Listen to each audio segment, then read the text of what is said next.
Camera action.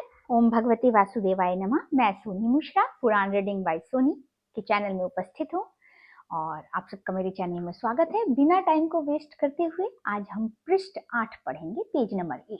तो मैं शुरू कर रही हूँ, आप सुनिए। मुने जो मनुष्य वेदों और स्मृतियों में बताए धर्मों का आचरण करके अपने आप को पवित्र नहीं करता, वही आत्महत्यारा तथा पापियों का अगुआ है।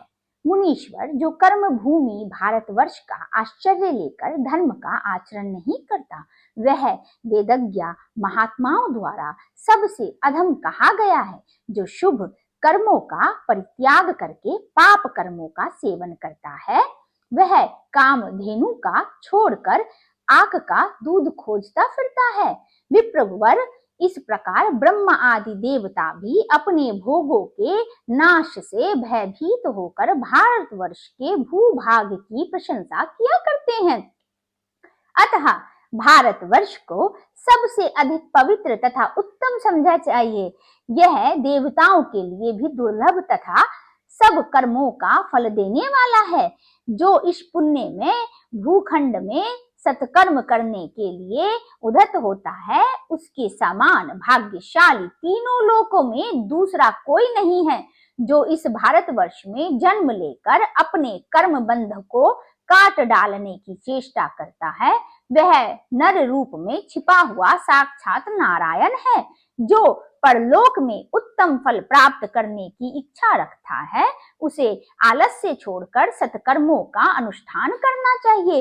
उन कर्मों को भक्ति पूर्वक भगवान विष्णु को समर्पित कर देने पर उनका फल अक्षय माना गया है। यदि कर्म फलों की ओर से मन में वैराग्य हो तो अपने पुण्य कर्मों भगवान विष्णु में प्रेम होने के लिए उनके चरणों में समर्पित कर दे।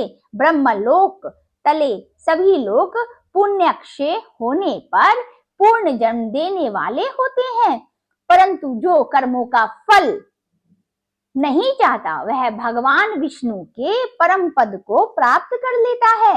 भगवान की प्रसन्नता के लिए वेद शास्त्रों द्वारा बताए हुए आश्रमानुकाल कर्मों का अनुष्ठान करना चाहिए। जिससे कर्म फल की कामना त्याग दी है, वह अविनाशी पद को प्राप्त होता है। मनुष्य निष्काम हो या सकाम, उसे विविध पूर्वक कर्म अवश्य करना चाहिए। जो अपने वर्ण और आश्रम के कर्म छोड़ देता है, वह विद्वान पुरुषों द्वारा पतित कहा जाता है।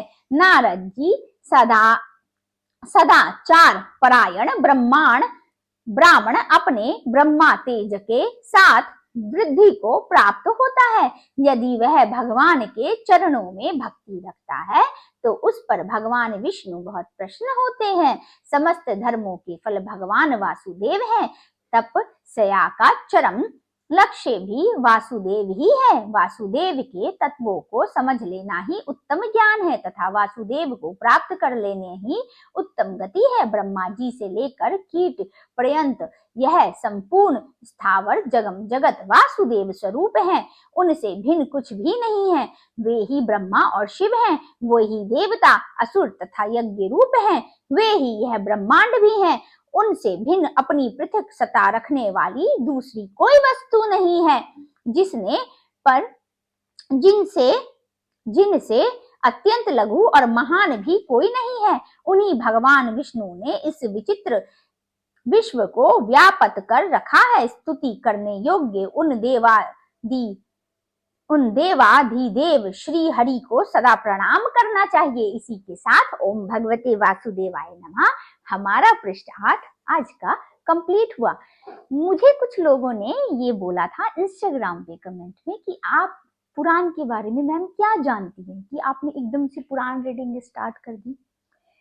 तो मैं उन लोगों को मैसेज पहुंचाना चाहती हूँ कि मैं पुराण के बारे में कुछ नहीं जानती, इसलिए मैंने पुराण की रीडिंग स्टार्ट की। मेरे जीवन में कुछ अच्छा हो और मैं कोई अच्छी संगत से जुड़ूं, इसलिए मैंने पुराण की रीडिंग स्टार्ट की। मैं अच्छा बोलूं, अच्छा सोचूं, लोगों के लिए अच्छा करूं, इसलिए मैंने पुराण की रीडिंग स्टार्ट की। मैं कोई अभद्र किताबों को पढूं, इससे अच्छा मैं कोई अच्छी किताबों को पढूं। ये जरूरी तो नहीं, किसी शास्त्र में अभी तक नहीं लिखा हुआ है, किसी पेज में अभी तक नहीं आया कि अगर आपने वेस्टर्न लाइफ या कल्चर को अपनाया है कि आप नाचते हैं, गाते हैं, पार्टी में जाते हैं, या अपने परिवार के साथ कहीं जाते हैं, या ट्रैवलिंग व्लॉग बनाते हैं, या फिर हंसते बोलते हैं, नाचते गाते हैं, तो आप धार्मिक किताब नहीं पढ़ सकते। ऐसा कहीं नहीं लिखा है। ऐसे ही मनुवादियों से दूर रहने के लिए भगवत गीता हमें बताती है। ज्यादा ज्ञान और खोलने के लिए आप मेरे शॉर्ट्स देख सकते हैं, वहां पे मैं भगवत गीता के श्लोक छोटे छोटे पढ़ती हूँ डेली एक एक, ताकि आप लोगों कम टाइम में उसे सुन सके और समझ सके। जैसा कि मैंने बताया था कि आजकल लोग बहुत बिजी हो गए हैं, तो उनके पास इतना टाइम ही नहीं होता कि वो पढ़ें। तो पुराण पढ़ना ही नहीं, सुनना भी धर्म है। ये पुराण के पहले ही दूसरे पेज में बता चुका है। पुराण हमें बता रहा है, ये नारद पुराण जो मैं पढ़ रही हूँ, इसके पहले दूसरे पेज में ही ये बताया गया है कि पुराण सिर्फ पढ़ना नहीं, सुनना भी धर्म है। और अब कलयुग में तो नारद जी उपस्थित होंगे नहीं खुद से हमें पुराण पढ़ के बताने के लिए, तो हमें स्वयं को नारद बनाना है और अच्छी किताबों को पढ़ना है। तो 2026 में मैंने सोचा क्यों ना मैं किसी एक अच्छी किताब को पूरा कंप्लीट करूं आप लोगों के साथ।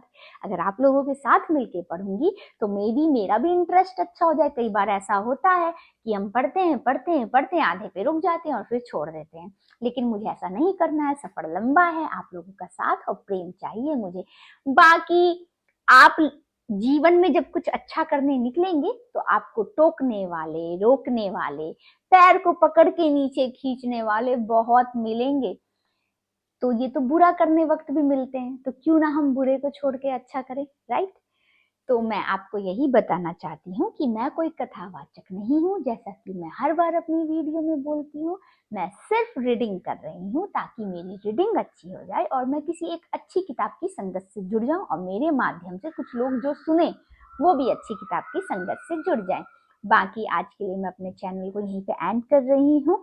आप मेरे चैनल को सब्सक्राइब करना ना भूलें, मेरी वीडियो अच्छी लगती हो तो लाइक करना ना भूलें, और प्लीज आप लोग मुझे कमेंट जरूर कीजिए जहां मैं गलत बोल रही हूँ। मैं इस बात का बिल्कुल बुरा नहीं मान रही, क्योंकि मैं कुछ सीखूंगी इससे।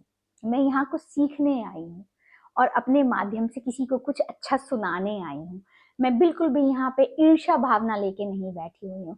तो अगर आपको कोई फोर्स नहीं है, अगर आपको मेरा चैनल अच्छा लगे तो सब्सक्राइब कीजिए और लाइक कीजिए, मेरी वीडियोस को कमेंट कीजिए और मेरे शॉर्ट्स को शेयर कीजिए। ओके, धन्यवाद। ओम भगवते वासुदेवाय नमः। बाय।